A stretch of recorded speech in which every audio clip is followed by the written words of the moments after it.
All right. Turn this damn thing on. Wow. Welcome back. As we've got stuff to talk about. And I had it, a certain Democrat that can't assume.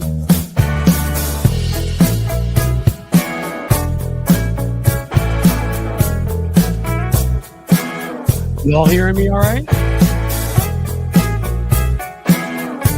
He says,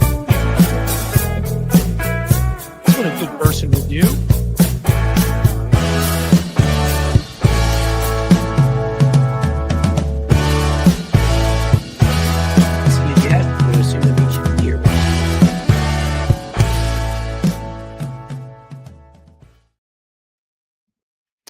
Hey, of course, I was sure that you could hear me, and then Siri decided to go off and mute me for a second. But you can hear me now, right? Because I have crushed Siri the way I'm going to crush John Fetterman today, who has gotten on my last nerve. And I thought this is an important discussion we need to have, because we're going to move forward as a party, a movement, a group of Americans, a united front, and fight fascism. I'm tired of the traitors among us. I'm tired of the wimps, the wusses, the liars, the thieves, the scoundrels. I'm tired of them all. And we've had this at so many points in American history, recent American history, where Democrats have been so close to accomplishing something. Remember, it was one vote by traitor Joe Lieberman that stopped us from passing a public option to Medicare. Think about, or to a public health care option, excuse me. Think of how different everything would be had we gotten that passed. This has often been the story that the right and right-wing money or stupidity or a combination of all of the above has found a way to corrupt when we've got a bare either majority or close minority, one or two key senators who you thought were with you. And they, you know, and it's more pronounced with this guy, so I'm going to go off on him more because of everything he pretended to be, which he clearly isn't. And I didn't buy into it from the beginning for reasons I will tell you, but I was happy to embrace it, to support him when he was one of the Democrats out there speaking the way a regular person would speak about the other side. Referred to one point, I think he called a Rand Paul a Russia-loving prick. That's a video that I've got up on my channel. There's others. I'll go through them. He literally, he was the way we talk about Eric Swalwell and Jasmine Crockett and Dan Goldman, you know, Stacey Plaskett and Pritzker, people like that, is the way we talked about Fetterman. So it's not like he just went from being like a backbencher to becoming a traitor. He went from literally one of the loudest voices on the progressive side. And I've had it with him at this point because it's quite obvious what he's doing. It's not some, you know, we need to find common ground. You can tell in people's words, it's not hard. When they've got a tone that is much harsher for their own side than they do when criticizing the other side, when they used to say the harshest things about them, you can see if somebody's heart is in something or not. Very few of these people are very good actors. And I've had it with this lazy slob, this baggy clothed loser that we defended and defended and defended as he, you know, as he went about breaking certain norms. And yeah, there were norms that were stupid. Nobody needs to wear a suit and tie in this day and age to the Senate or the House floor. I personally think that's stupid. But you can show up cleanly dressed, like you didn't just roll out of the gym, you know, bench pressing and whatever, and looking like a complete slob. There is a happy medium somewhere. And yet we defended the guy for any number of things. And this is where we are. And somebody has in there, I says 1971, you've got brain damage. Look, I don't know. Was it the stroke? Was it his depression? Was it some combination? Because we defended him during those two. I don't know. Barbara Lansky, I think it is, has kind of like Sinema, actually exactly like Sinema. I told my story about Kyrsten Sinema on this show when I met her, and I'm going to tell it again. They both became sort of media darlings through being sort of influencers, being very active on social media and active in getting themselves in front of cameras, defending, you know, very left-wing causes, defending creators and the creative class, so that the left came to love them. They built their personas the same way. And now he has done exactly what Kyrsten Sinema did, Don't get me wrong, Joe Manchin is a piece of crap, but he always was a piece of crap. We knew what he was. What he was from the beginning was the best we were getting out of West Virginia, which doesn't produce Democrats anymore.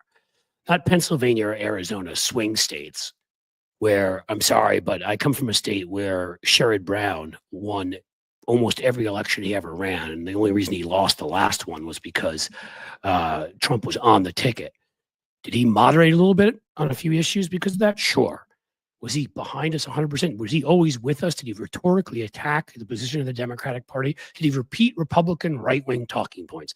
Sherrod Brown never did that. Tammy Baldwin from Wisconsin has never done that. John Tester from Montana, who lost his race, who had won against difficult circumstances, never did that. Okay, so it's not comparable. Doug Jones from frickin' Alabama never did that. There's a huge difference between, yeah, there are people that are more moderate on some issues, and that may be something that you disagree with them on. Fine. We don't have to agree on everything. There are some people to the left of me in the Democratic Party, some people to the right of me.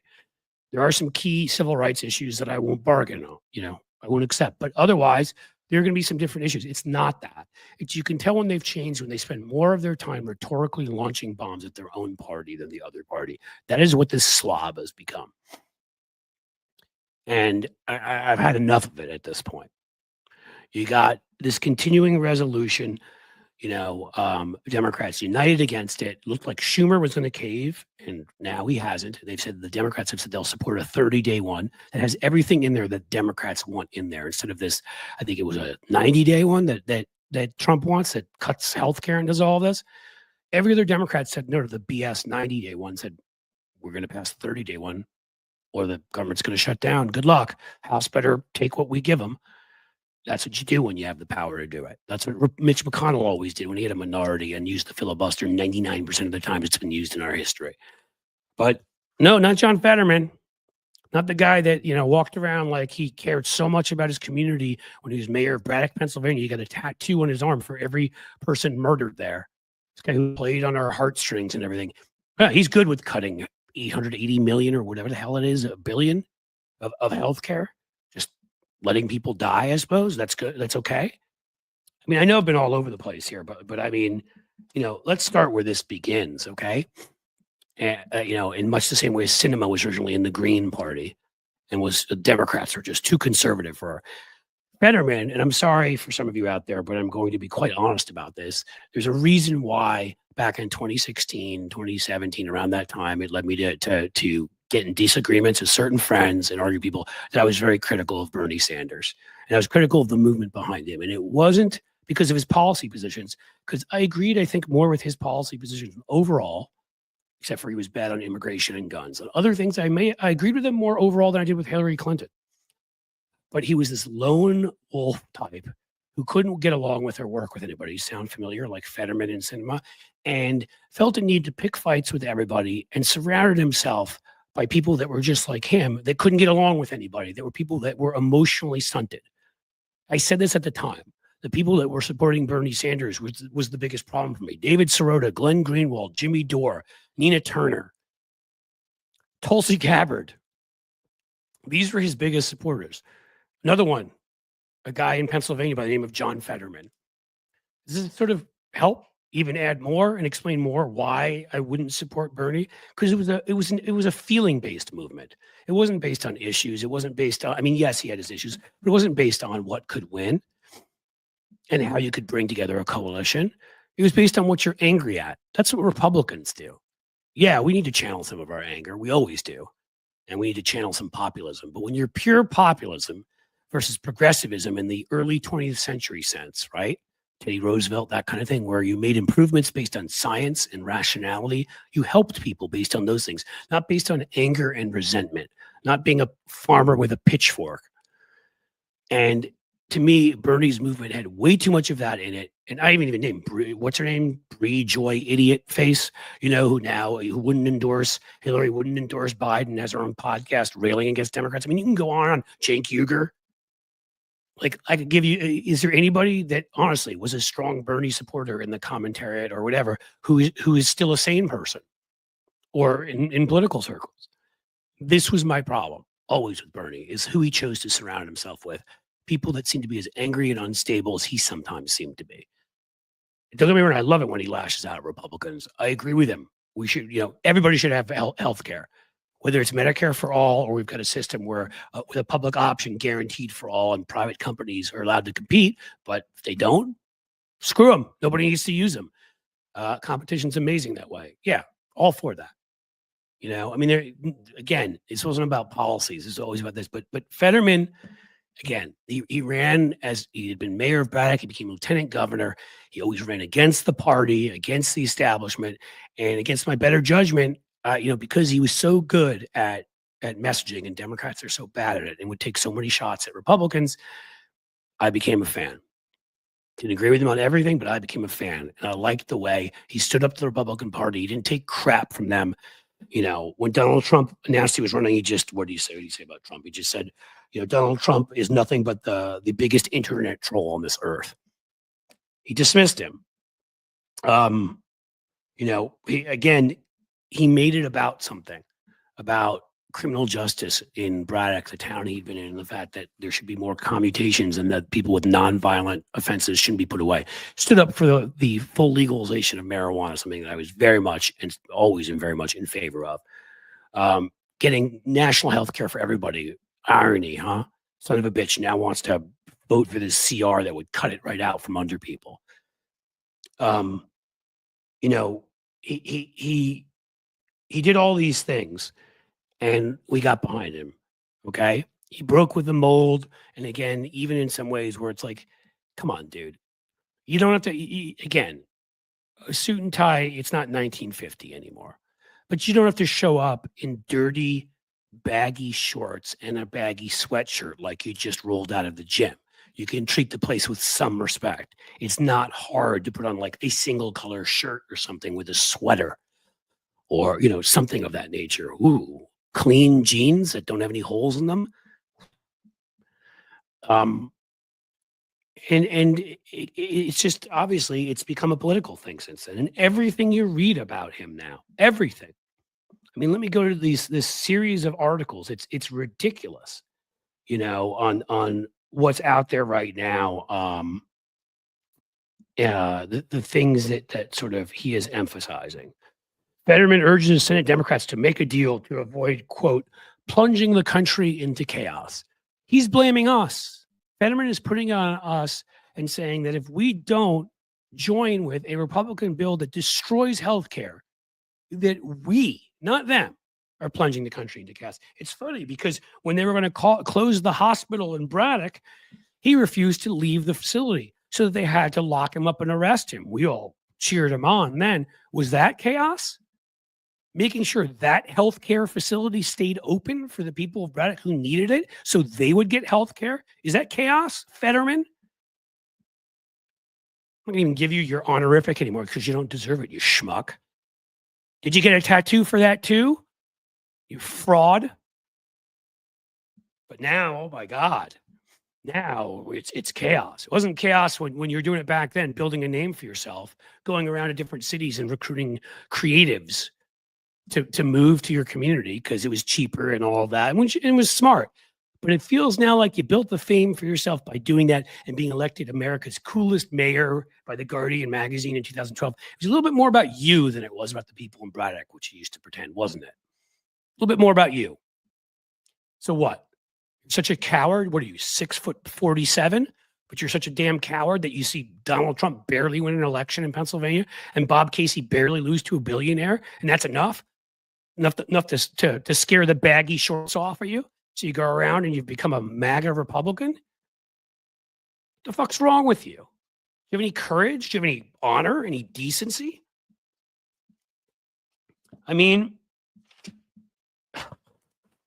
unbelievable. What else do we have out there? He'll back a GOP spending bill to avoid a government shutdown. Oh, well, aren't you big?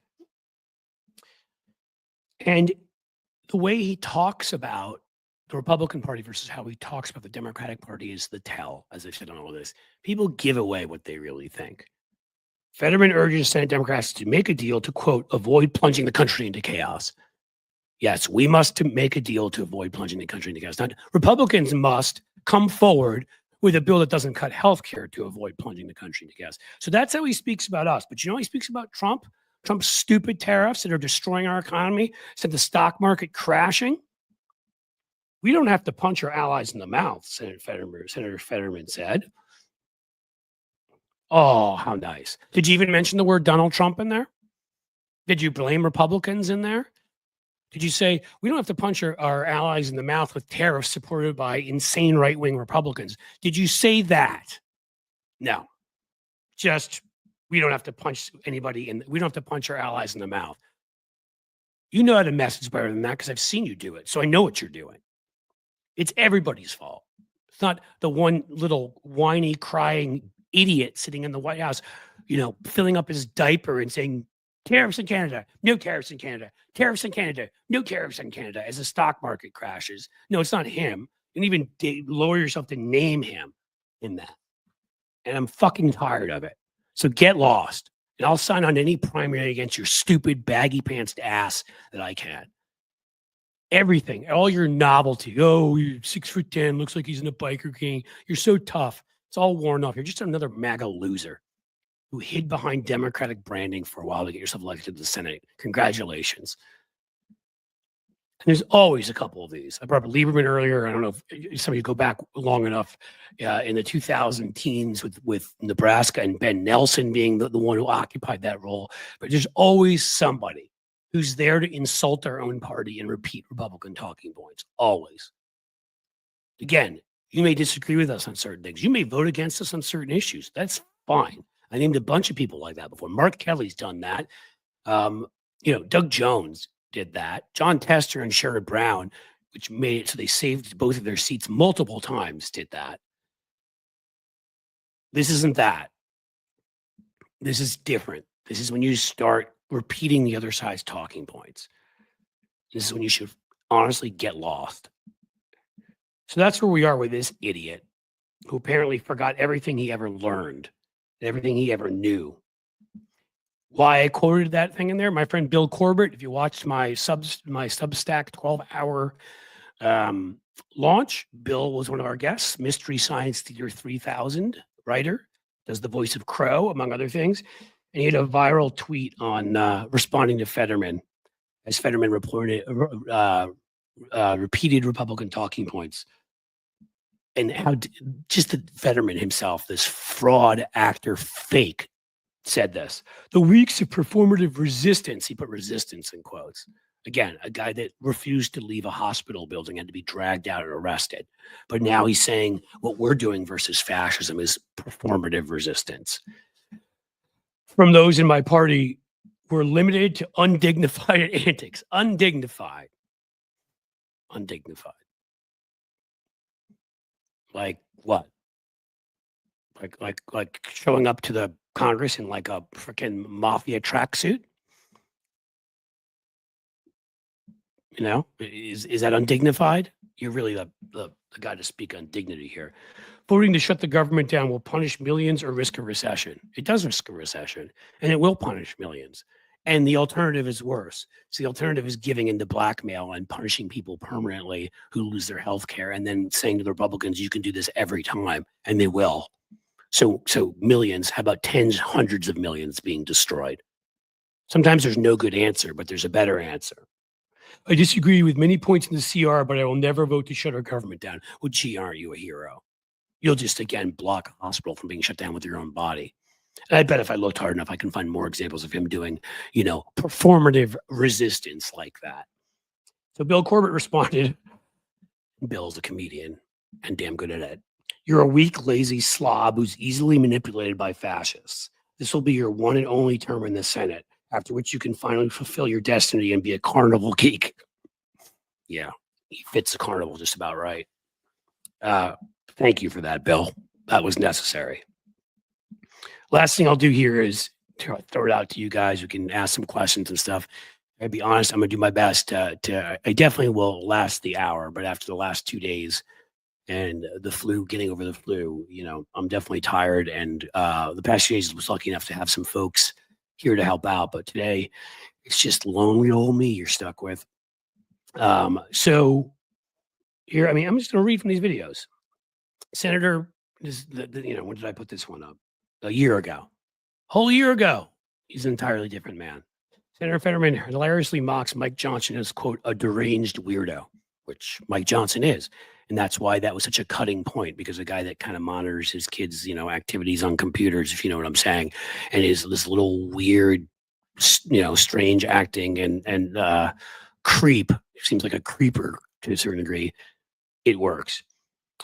John Fetterman doesn't hold back on unquote, Putin-loving prick Rand Paul. Remember when he used to say stuff like that?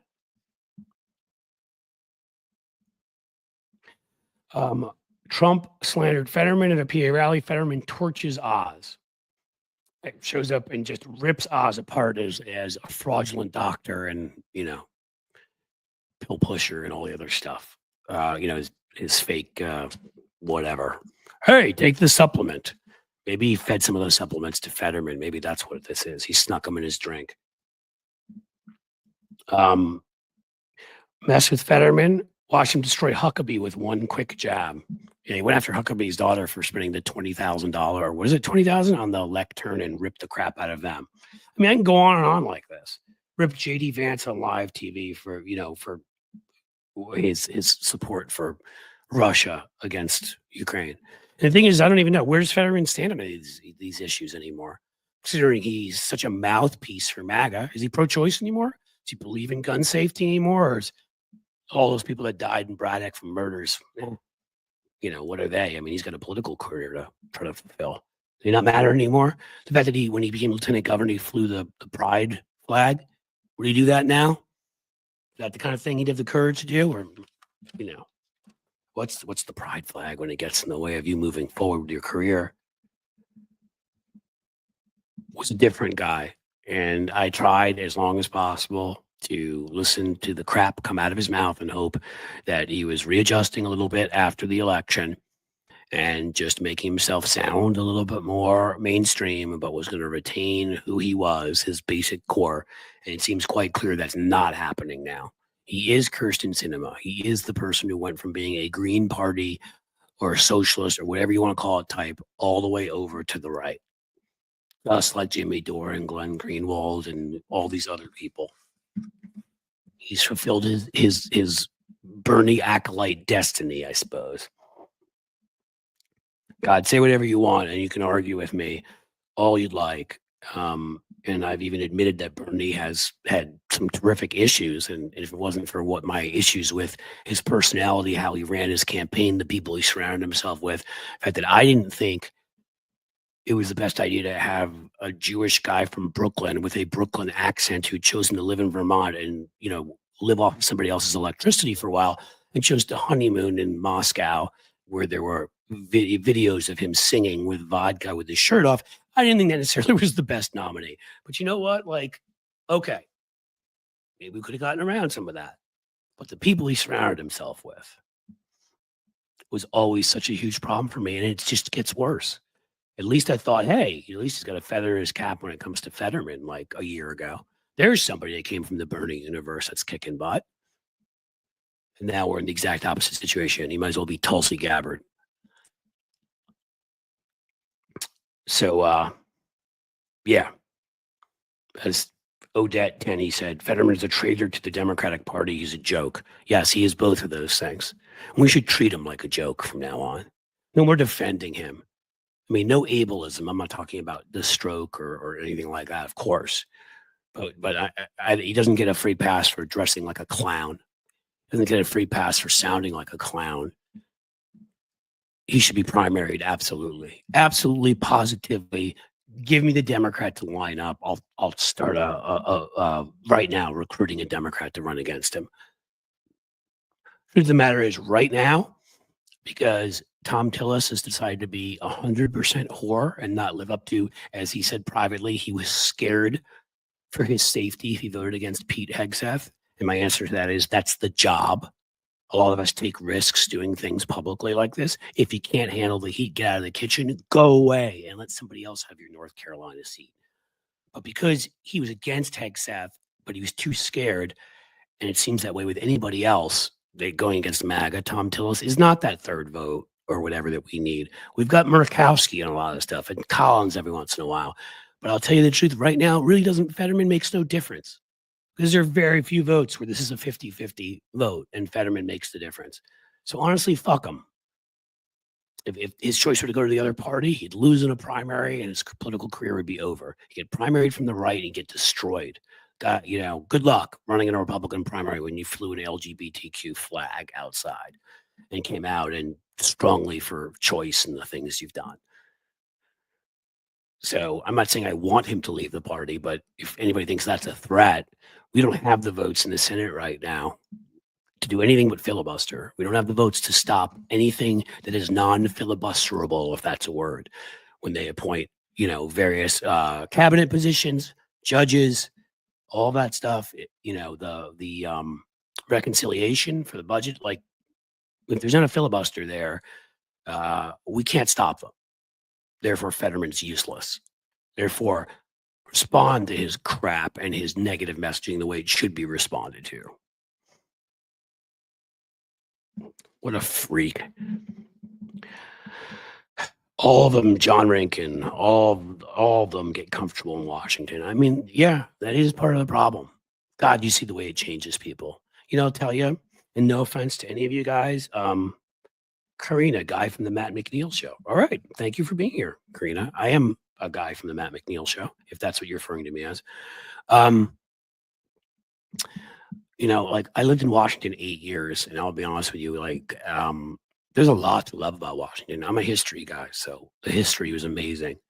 But you can't go out anywhere without, like, this is what I do for a living, and you can't go out anywhere at night and have like a beer or something without people talking about politics and policy. It is everywhere. It engulfs everything.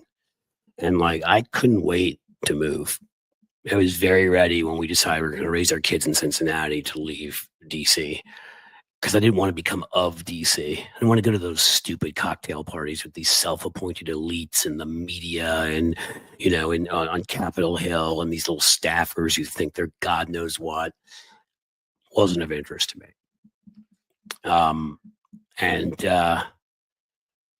That's what happens to some of these guys. They go there and it just, the ambition, the pomp and circumstance, I guess, takes him over. I don't know that that's what happened to him. Who knows? Maybe he's gotten closer with Comrade Putin than we know about. Possibility, sure. China, Egypt, hell, we know Egypt gave Donald Trump $1 million.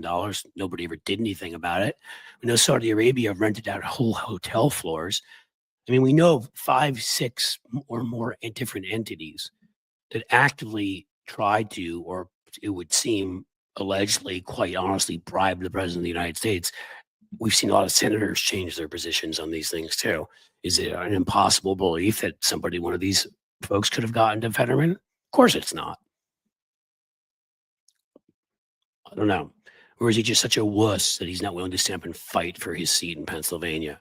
Again, besides that one election where there was a billionaire running against Casey and there was Donald Trump at the top of the ticket, besides that one election, we have won every election in Pennsylvania, most of them overwhelmingly since 2016. Okay? Like, both senators during that time were Democrats. The governor we kicked out and installed a Democrat. We took over the state house. I think we came close to the state senate, but couldn't quite do it. We were winning everything. We won the attorney general's office, right? I mean, you're not sitting there in South Carolina. You're not sitting there in Oklahoma. And even in sitting there in Alabama, Doug Jones had more courage than you will ever have in your life. Baggy shorts guy. Fetterman can put a Baconator together. Well, yeah, that I believe. That I believe. I'm looking through some of your comments right now. Mr. Fetterman, you're betraying Democrats and Pennsylvanians. We get from Mary F. You're damn right. You are damn right.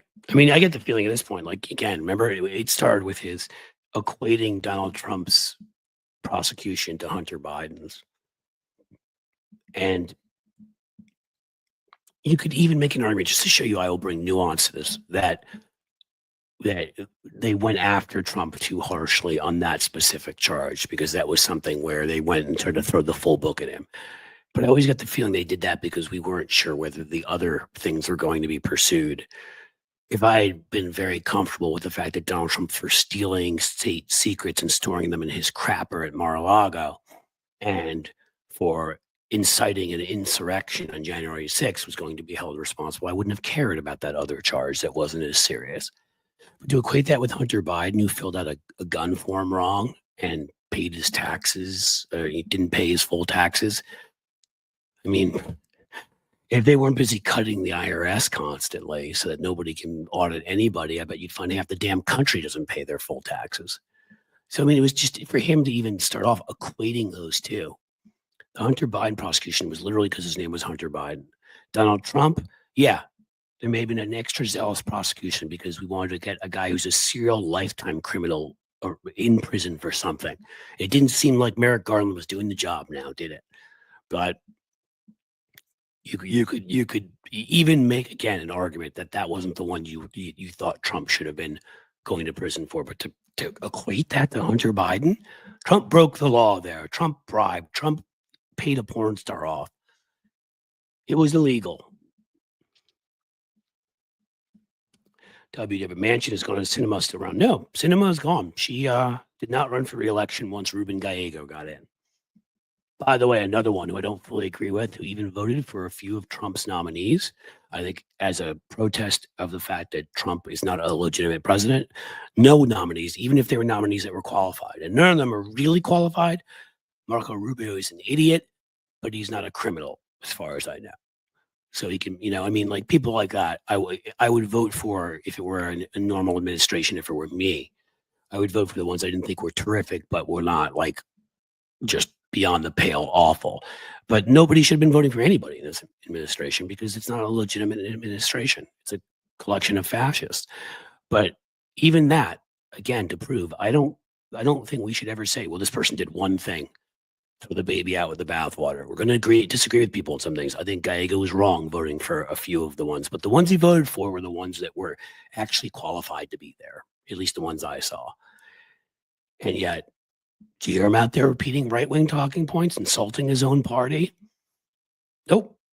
Gallego's acting like a senator that we can be proud of.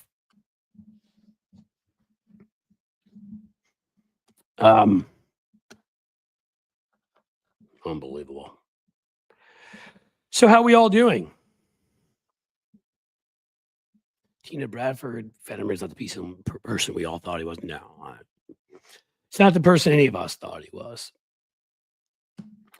And again, we have an answer for that. He's up in 2 years. To 26? Year and a half? I think he's up in 26. Good. Let's recruit now. Let's find a good Democrat who can appeal to a wide swath of Pennsylvania and recruit now. So I'm done with people like him. Done. Well, Pat Lutwig, you said, of course, Fetterman was bribed and threatened like all the other ones. And you know what? Maybe that's true. Maybe that's true. But you know what else? The key phrase you use in there is all the other ones. That means a whole hell of a lot of the other ones were offered bribes and threatened. And guess what? They haven't caved because almost every Democrat in the Senate is doing the right thing. You don't have to give in to bribes and threats. And again, I'm not saying I don't have sympathy for people who are threatened, but I've been threatened before to the point of having to call the FBI. The threat was specific enough. Okay. Again, when you decide to do this stuff publicly, you take a certain amount of risk. Now, granted, Fetterman's is far more than mine. He's got a far bigger name, more famous, bigger job, all of that. But the point is that doesn't change anything. Just as it shouldn't for Tom Tillis, whatever. These guys are all, I don't know what Fetterman's situation is now, but I bet like everybody else, magically they all become multimillionaires when they get to the Senate.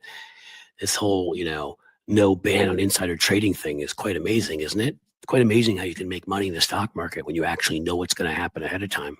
Insane. You got the money. Hire some extra damn bodyguards. Okay. I've named people before: Martin Luther King, Michael Collins in Ireland. There are people that have made the ultimate sacrifice for the cause they believe in. I'm not saying you have to do that, but I'm saying you have to be willing to take that risk for what you believe in, or you shouldn't be there. And that's okay, because not everybody's meant to be there. If that's not something you want to do, if that's not a risk you want to take, that's just fine. Leave. But we're in a moment in history where things are more unstable. There are risks. If you don't want to take those risks, leave and let somebody who will take those risks show up.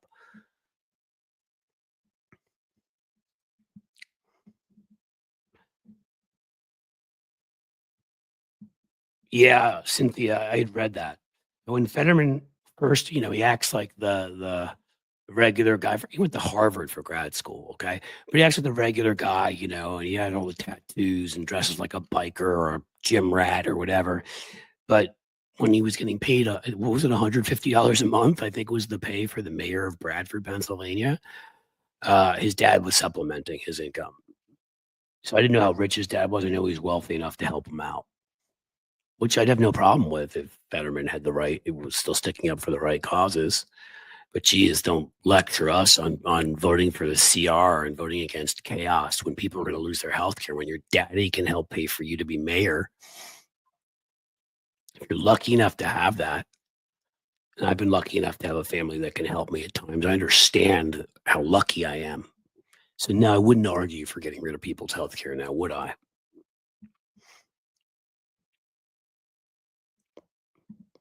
Here you are, Jim. Perfidious whores taking special interests. Yep.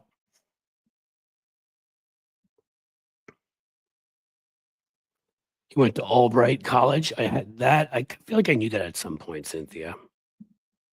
But does that give you or us, I'm wondering, does that give you any insight into him at all? I mean, it's hard to know these days. I've joked around with you all and said that I've probably gone to now the most infamous college in the country. I went to the University of Pennsylvania. The two worst humans alive in America, really, maybe anywhere. Elon Musk and Donald Trump both went there. I would hope that wouldn't give you insight into me.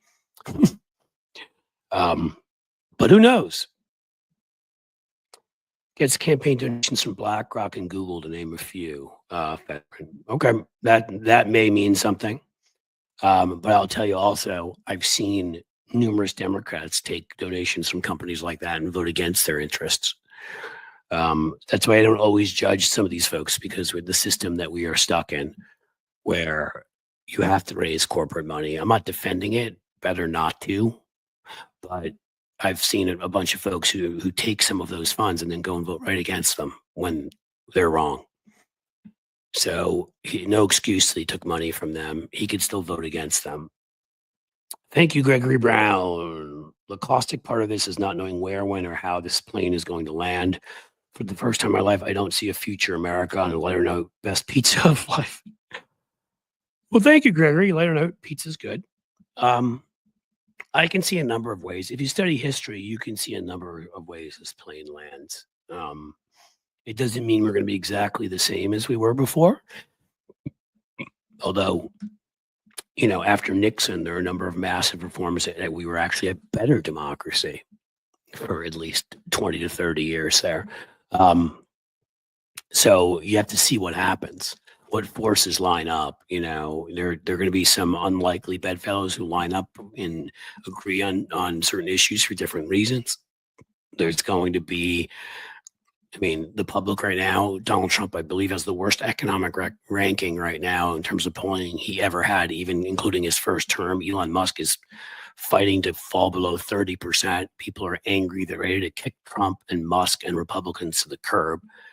If we fight and do our part and make sure there's anything close to free and fair elections, including this year, for governor of Virginia, governor of New Jersey, for those two open Senate seats in Florida and Ohio, without Trump at the top of the ticket, it should be interesting. The congressional races, like the Stefanik race, which should be a Republican race, except for we're overperforming again in these kinds of places, because without Trump on the ballot, because he's just doing a terrible job, like you would expect. So, electoral ways to solve this. The judges so far have been impressive, have been holding hell. Even the Supreme Court the other day, it shouldn't have been 5-4, but they did reject him.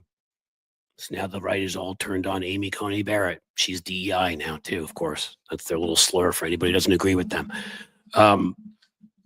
Even, and I've said this along the way democracies survive.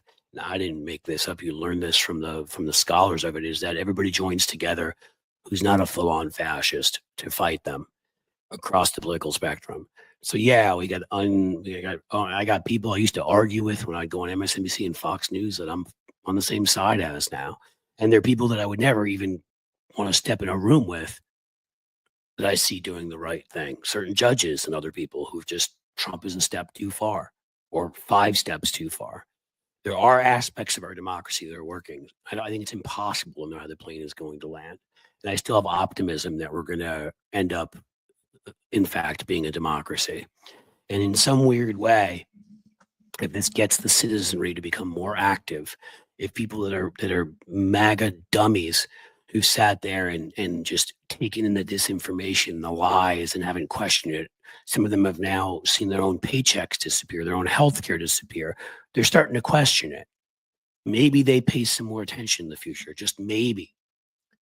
And we can win some of them, more of them over. Maybe we can get rid of this awful democratic leadership and unleash, the inventive, creative, brilliant folks, who speak out and are amazing, the Chris Murphys and Jasmine Crockett's and AOC's and Brian Schatz's and people like that, and be led by a terrific force. There's just a lot of things that can come out of this.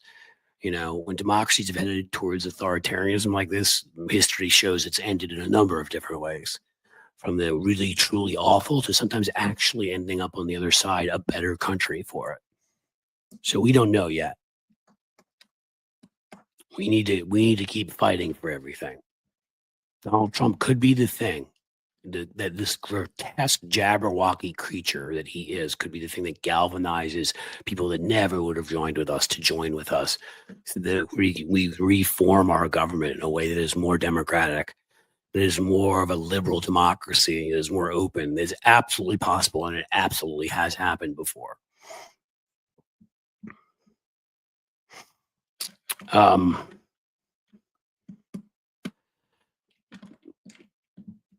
We just need to, when you say stuff like, I see Cynthia there, I wonder if Vance actually won a Senate election. One thing that, however, we have to do, and again, we control a lot of these states, if not some of the swing states, is to ensure that there is election integrity to the point of where everything is audited and trails are provided. Obviously, I want there to be paper ballot counting everywhere, but I don't know what happened federally, and I don't dismiss theories. I just say I don't know. Though I tell you that if the Supreme Court hadn't gotten rid of the Voting Rights Act and they didn't allow the kind of mass voter suppression that secretaries of state, Republican secretaries of state, pulled in Ohio, Georgia, Texas, places where they've controlled, those races would have gone differently or been a hell of a lot closer. We're going to have to see what happens. And listen, we're not be the first ones to be people who fought and stood up and ended up being the ones who created our own destiny. It's happened plenty of times before. If you think there's a lot of love and a lot of support for Donald Trump, be it the military, the intelligence community, there isn't. They know what he is.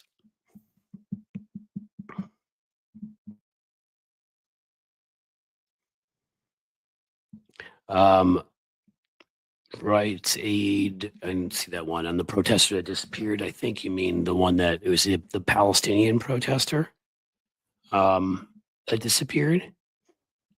I believe that's the one you're talking about. Well, yeah, that's criminal, obviously.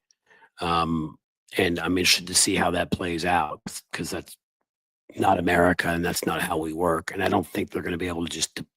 The question, and I guess the real question when it comes to the Palestinian protester, and I don't know the answer, is he an American citizen?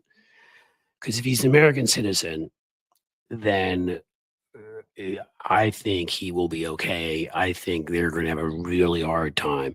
If he's not an American citizen, then they can deport him. Whatever, our feelings are on that, that's the way that works. But frankly, being deported for him may work out better than being put in a prison somewhere, right? So if he's not American, again, if he is American, then we need to stand up and fight that every step of the way. You may have seen one of sorry, somebody's texting me that you may have seen that one of the executive orders that Trump passed, he's quietly unpassed. And I'm bringing it up because it has to do with this, which is that Guantanamo as a place for those deported are no longer going to Guantanamo. They're quietly bringing them back because the judge told them, nah, you're not doing that. Again, the judiciary stood up to Trump, which is something I think we were very scared of. So he has a green card. He's a permanent resident. That makes me think that then, again, even if you're not a U.S. citizen, that no, they should not be able to just deport him. And I would be willing to bet you the courts will not allow that.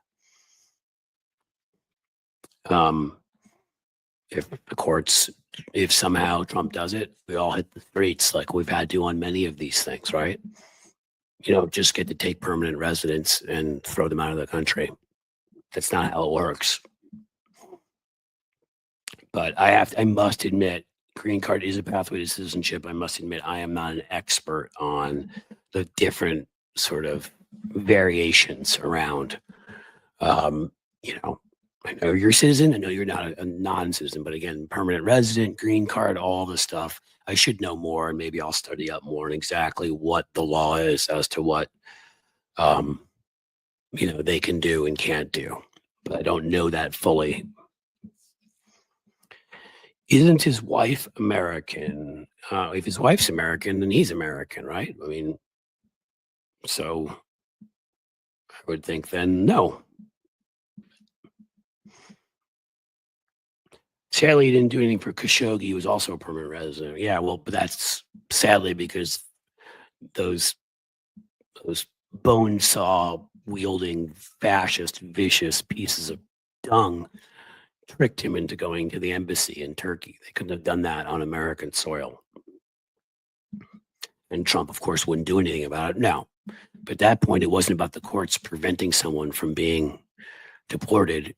They'd already done what they had done by tricking him to show up there. I mean, it's awful to even think about. It's horrific, but it's a different situation than somebody where we know about it ahead of time.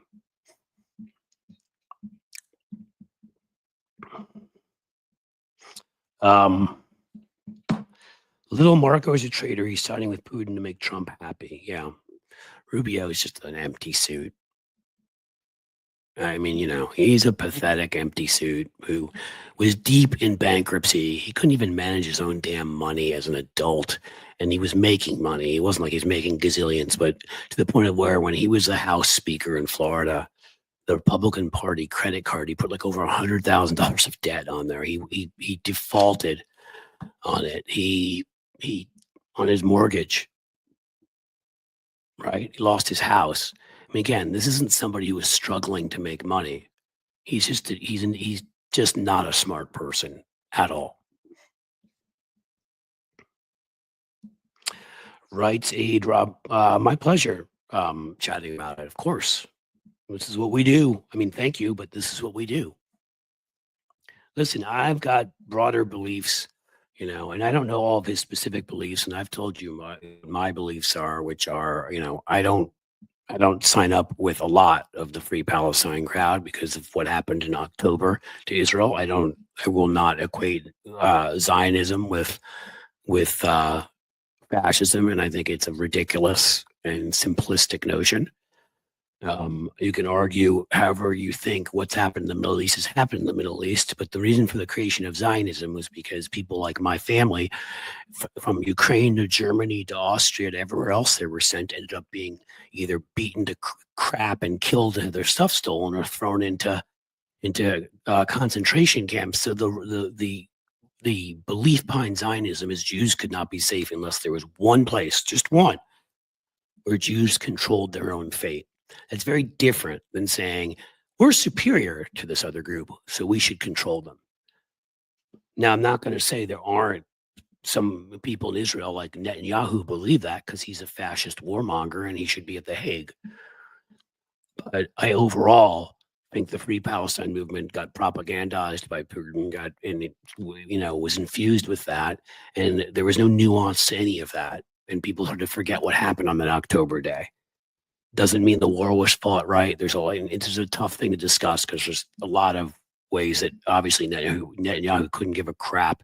They happen to have their Trump in charge, couldn't give a crap if he killed innocent Palestinians and how he engaged in the war. And that I am bombing children. No.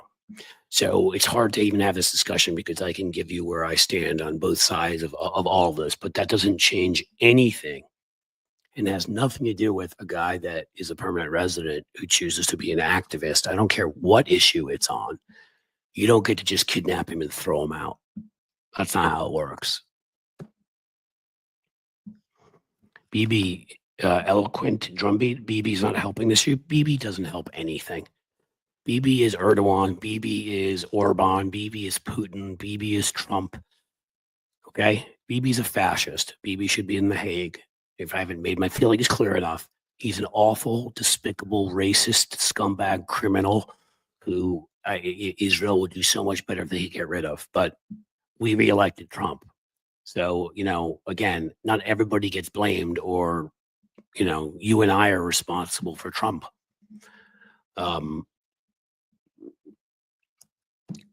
So, my feelings on BB are quite separate from my feelings overall, which is when somebody comes and commits the kinds of 15th century atrocities and films them, yeah, you have a right to defend yourself as a state because they are a state, they are a country.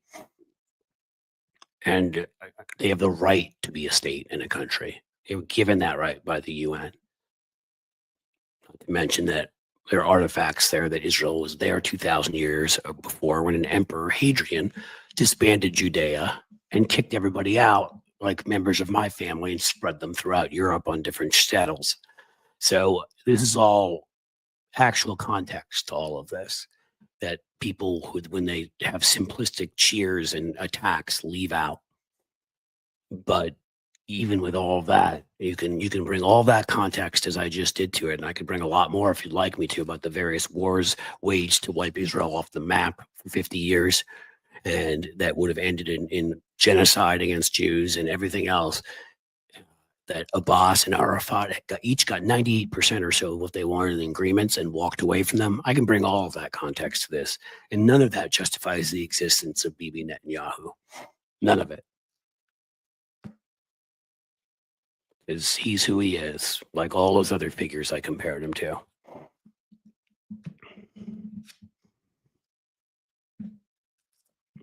I'm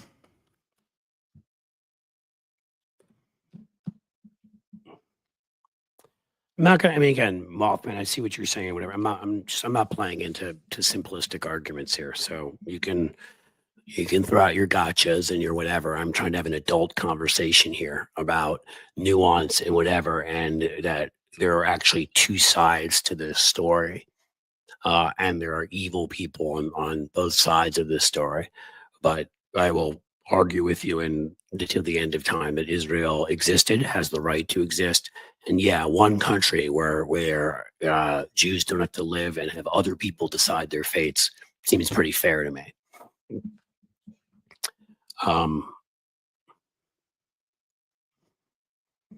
And again, Jason, you can have your opinion too. I don't tell everybody else how to think. That's how I think.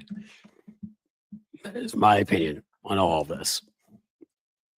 Oh, Mothman. Okay. Well, if I got you wrong and you agree with me, then thank you. I apologize. I must have misread. But if you disagree with me, that would be fine too. Again, I'm not saying one can't disagree with me on this. This is not easy stuff. Did Palestinians have land taken from them in the partition in 48? Of course they did. No one was going to come out of this process getting everything they wanted. Were Jews given back some of the land? And I would argue there really wasn't a ton of land there. They were. And the first thing that Israel did when they were given their land is they recognized the state of Palestine next to them, made up of Gaza, West Bank, and all of it. And then they were attacked. Okay, that's why, I mean, There's again, there's a lot of arguments to be had over this. And again, Bibi Netanyahu is the answer to nothing ever. Yitzhak Rabin was the answer. He tried to sign a peace deal and died for it. Another one in the mold of Martin Luther King and in the mold of Michael Collins, who was willing to trade away certain things that he knew would anger people on his own side because he thought it would get the best possible deal, and he paid for it with his life. WW said we can argue this forever. That's right, which is why I've told you my opinions. You're not going to change them, you being any of you, because I've long studied about this, long read about this. It's one of the main things I did in schooling. And again, it doesn't make me right. It means, though, I have strong opinions based on a lot of things that I've read and a lot of places I've visited. And so you're just not going to change my mind on this. I think I've got a pretty nuanced and fair position when I look at it overall. So there's no point in arguing. I mean, we can discuss always, but there's no point in arguing. Why don't we get back to John Fetterman? We didn't need to get into a situation where we solve all the Middle East's problems. Fetterman's a much easier thing to solve. He lied and said he was one thing. He's clearly something else. I'd call that thing a coward. And now we need to get rid of him. So, you know, I spent 4 years living in Philly, but I haven't been there for a while. Those of you who are in Pennsylvania, let me know. Some good folks you think who could run. So we need to find somebody to take him out. Get a good senator in there. And of course, if anybody's going to take that out of context, as everybody always does, when I say take him out, I mean politically. My dream, no greed, no religion, John Rankin. Well, that sounds a lot like a John Lennon song, and I agree with that particular John Lennon song. So you and I are in the same place, man. I mean, it's obviously a bit naive, and it's not, you know, not really, sadly, humanly possible in our current state of our evolution. But maybe if we make it through all this in 1,000 or 2,000 years, the way we look back on Genghis Khan and stuff he did and say, that doesn't seem quite right. Maybe we'll get there.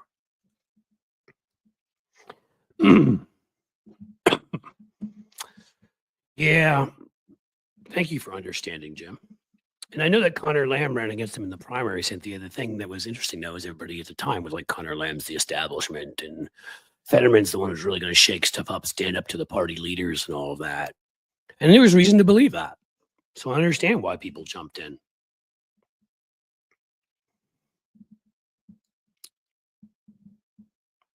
Yeah, that's the thing here. And this is a good thing because, again, it's not to say we're going to get back into the Israel-Palestine discussion, but I like this by Karen Klein. Israel-Palestine conflict is centuries old, will take complex negotiations to resolve. No one currently in power in Israel, Palestine, or the U.S. has the will to negotiate lasting peace. I absolutely agree with every word of that.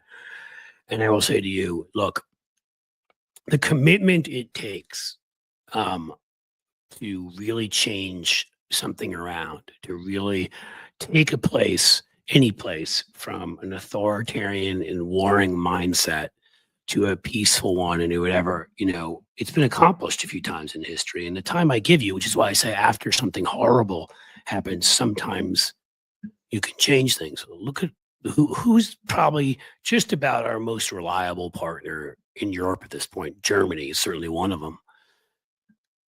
In Asia, Japan. You all know what we did in those places, right? It wasn't like an Afghanistan deal or an Iraq deal, which we never. I don't even want to talk about Iraq because that was an illegal war and was complete trash. But Afghanistan, there was a justification for responding to bin Laden and going in, and I supported it and still do.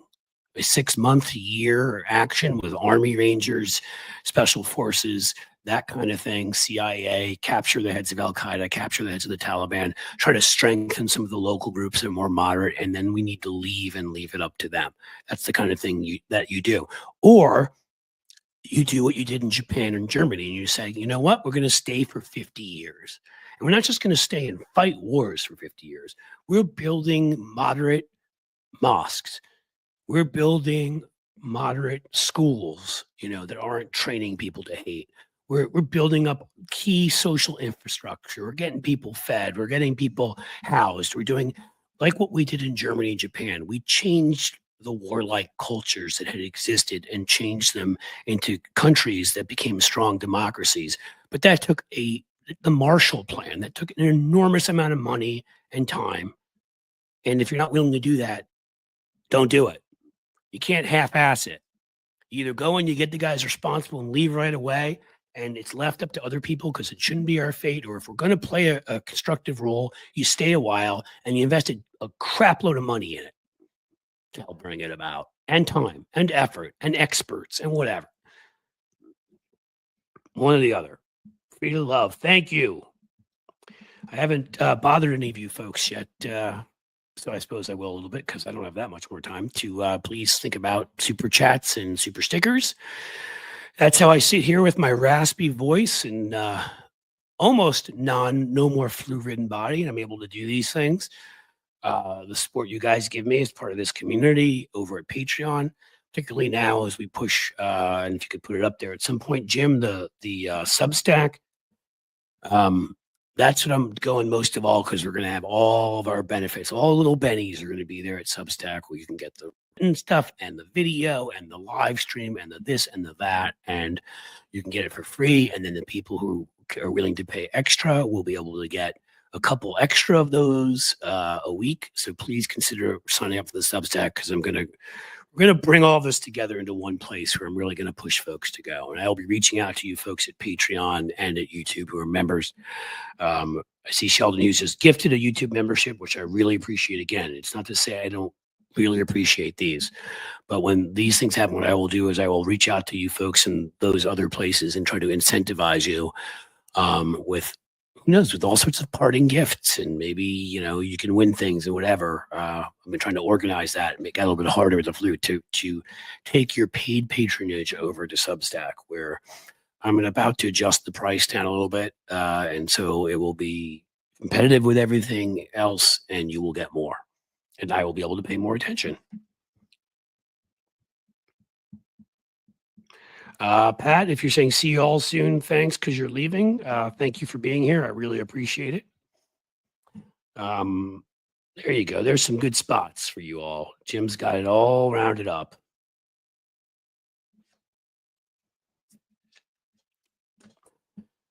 Bernie's why we're in this mess. We should have never run against Hillary. So where I disagree with you, believe it or not, I come down a little bit more pro Bernie than you, Sheds Places. He had a right to run against Hillary. I was fine with that. My problem is that when it became mathematically impossible, which was pretty early on, February, March, and he stuck around to the primaries and still kept attacking her and still kept doing damage. And the people around Bernie, again, many of whom are now people like Tulsi Gabbard and Glenn Greenwald and people like that are unstable people, were sitting there launching all sorts of attacks at Hillary that were only sending people from Bernie over to Trump.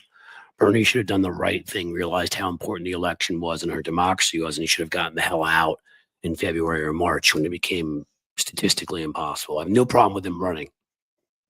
Primaries are fine. WW, thank you. Vocal rest is the only way to heal your voice. You are correct. Thank you for the $3.33 super chat. I think we will get that because I won't be back till Tuesday. So I wanted to make sure to give you guys 3 of these today. And that way I could, get you a full compliment like I had in the past 2 weeks of these, even if they're a little shorter. And then, I've got 5 days to rest my voice, even though if you know me, I probably talk too much in my private life too. So I see, Jim, are you still promoting, asking me, are you still promoting the Blue Sky situation? You can do 3-minute videos now. Interesting. And I will promote the Blue Sky situation. It's just, again, it's not a place where creators can get paid for their work. So I would encourage you all. Yes, I very much would love for you. If you're on Blue Sky, please follow me there. It's just, I have to, I've learned I must promote the places where I can receive compensation. I spent a lot of years on Twitter, pre-Elon Twitter, sharing thoughts, ideas, messaging, videos, God knows what, for nothing, just putting them out there. And that's okay. I'm not adverse to doing stuff for free, but that's part of my work life. And in the end, the bank doesn't accept the mortgage check if there's no numbers written on it. Neither does the grocery store. I'm sure you know what I'm saying. I like Blue Sky, but I can't. Blue Sky is a secondary place I will put stuff up that I've already put up, at Substack, at YouTube, at the places that are willing to compensate me for my time and my effort. It's just the way it has to be. But I have nothing negative to say about Blue Sky. I'm glad they've got 3-minute videos now. I'll check that out. So what do we got? We got 5 either new members or contributions. So I don't want to have to do who's coming with me, but yesterday we got ourselves to 10. What do you guys say, considering, as I told you before, a Patreon membership, a YouTube membership, a Substack paid membership is huge, and even like a 99-cent super sticker. Do you think before I take this crazy voice of mine, after I gave you that wonderful content ripping the living crap out of John Fetterman, and this will be one of many times, that a few of you guys, so we can get to 10, can a few of you guys come with me? Be the goldfish when I say who's coming with me. Can we get a few small super stickers, super chats, super men and women? Patreon membership can be promoted through YouTube, Sue B. I didn't know that, but thank you, Sue B. Someone's going to have to explain to me how to do that. Sheldon jumps in right away because Sheldon is the $2 man. And I don't mean that as an insult. Just you've given 5 and other amounts, but most all, that's the big one. And I really appreciate that. All right, we're at 6. Come on, guys. 4 more, and I can rest this weary voice and recalibrate in our fight for democracy. Work this weekend, tomorrow, with what you give me on upgrading all the Substack offerings and everything we have over there, so that the regular schedule starts next week. You're going to get 2 of these blue letters at the beginning and end of the week that just give you the summary of everything. You're going to get a special column, a special video from David Schuster, a special New York Times pitch bot. That'll be a paid feature. We're going to start doing a live stream once a week. We're going to really up the game over there. And look at this from question mark, like it, a $5 super chat. Thank you. You guys come through. And then, who would not want pounds when we're from America and we know the dollar? They're going to turn the dollar into like 0.18th of Bitcoin if they can. Thanks, Cliff. Peace from the UK. The world needs U.S. awareness. Al Yorkie, thank you very much. It does. I love your country. I'm a huge Arsenal fan. I lived in Brighton when I went for a semester in summer at the University of Sussex, and get back as often. I've probably been back maybe a dozen times. I love the UK. Look at that. Carol's been a member for 4 months. 4 more what? You're late. 4 more months. That is fantastic. Look, we hit 10. I don't know how we did it, because I must have missed some stuff, because you guys are very tricky. What did I miss? Belfast Bob got me a $5. Oh, 5, is that a euro super sticker again? I trust the euro more. I will go with the euro or the pound. Euros and pounds, baby. That's where it's at. And I told you about Carol. Oh my gosh, you guys have done it. Look at that. Look how easy that was. And you didn't have to come in, as I said. And this is I will not, I hate even asking at all, but I will never sit here and ask you for large contributions or anything. The little things here and there that you could afford that help just keep the ship on course, so to speak, that keep me from having to figure out, go and pitch people for large amounts of money so that I can show up in the Senate in baggy shorts and a sweatshirt and insult my own party and, maybe accept a bunch of rubles for it. Not that I know anything. And Carol back has gifted a Cliff's Edge membership. I absolutely appreciate that. Thank you, Carol. That is very kind of you. I think we've covered the main point today. And we had an interesting conversation on the Middle East, and I'm glad that actually everybody in there that I saw, we were all mature adults about it, because it's one of those issues that we disagree to a certain degree on. But you know what? The ones that I don't like when it comes to the Middle East are the extremists on either end. If you're an extremist, I don't want to talk to you, because that means you devalue the lives of people on the other side. If you bring context and an argument and nuance to it, we can always get along.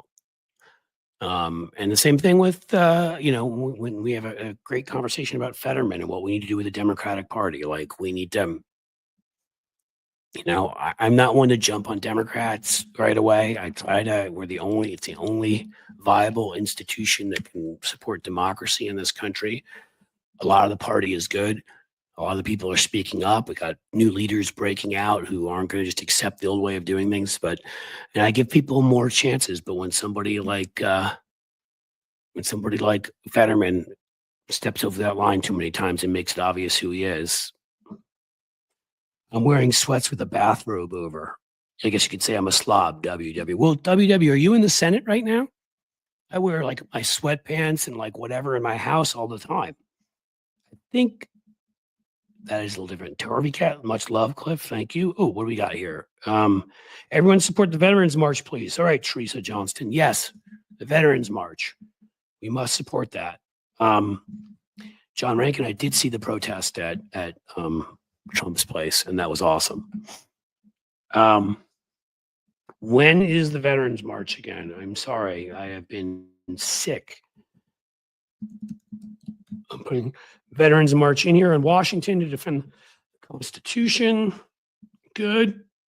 When is it? March 14th. Well, that would be tomorrow. So yes, support the Veterans March tomorrow. If you're in the DC area, if you can get there, go. For an hour or two, you can drive there quickly, go and march. If not, share it. I'll be sharing it all over social media, and I can now be thankful, that my good friend Teresa here reminded me.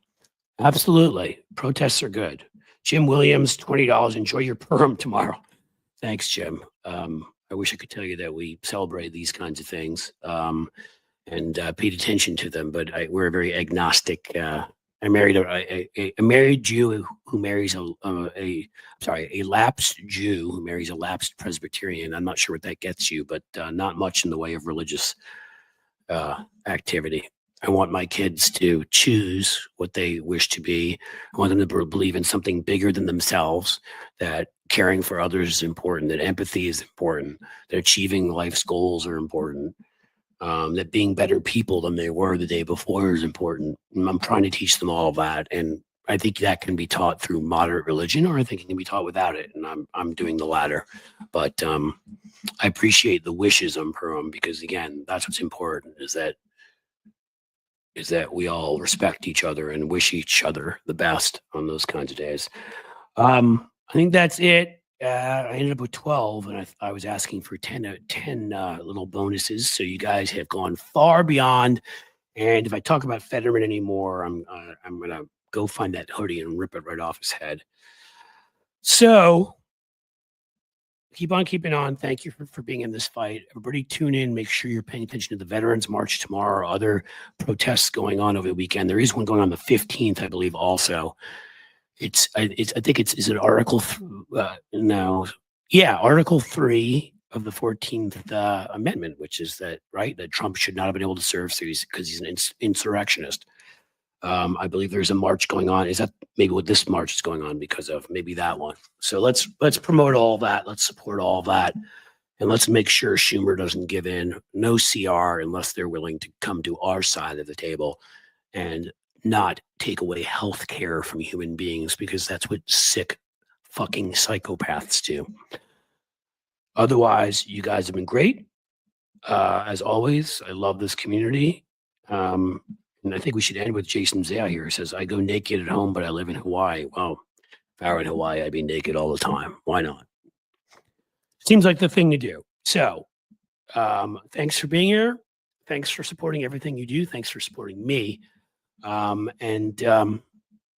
know, I will prepare this time so I don't say it too soon. Thank you, eloquent drum beat. I saw that was the last one I saw before I clicked off. But as we say, as the sun sets slowly in the west, I bid you all a fond farewell.